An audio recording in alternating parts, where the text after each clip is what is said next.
ইসলাম ধর্ম গ্রহণ করে গির্জাকে মসজিদ বানালেন পাদ্রী। সাম্প্রতিক আফ্রিকার একটি প্রজাতান্ত্রিক রাষ্ট্র এবং কমনওয়েলথ অব নেশনের সদস্য কেনিয়ায় এই ঘটনা ঘটে। কেনিয়ার পশ্চিম প্রদেশের খ্রিস্টান পাদ্রী চার্লস ওয়াকাওয়ানি 2 বছর আগে ইসলাম ধর্ম গ্রহণ করে কর্মস্থান ওয়াহিয়া এলাহি গির্জা স্থানে মসজিদ নির্মাণ করবেন বলে ঘোষণা দিয়েছিলেন। সম্প্রতি গির্জার স্থানে নির্মিত মসজিদটির উদ্বোধনের সময় তিনি ইসলাম ধর্ম গ্রহণের বিস্তারিত কারণ উল্লেখ করেন। জানা গেছে, গডস কল নামক চার্চের সাবেক পাদ্রী চার্লস ওয়াকাওয়ানি নিজের নাম পরিবর্তন করে ইসমাইল ওয়াকাওয়ানি রেখেছেন। তিনি কেনিয়ার কিসি শহরের মুসলিম আলেম ও পণ্ডিত মুস্তফা সাউকেইকের কাছে কালেমা শাহাদাত পাঠ করে ইসলাম ধর্ম গ্রহণ করেন।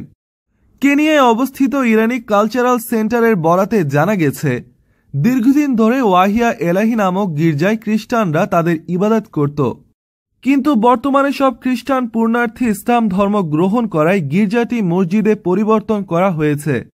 এদিকে মসজিদের উদ্বোধন অনুষ্ঠানে ইসমাইল ওয়াকাওয়ানি বলেন, ইসলামই সর্বোৎকৃষ্ট ধর্ম, আর এ কারণে আমি ইসলাম ধর্মের ছায়াতলে আশ্রয় নিয়েছি।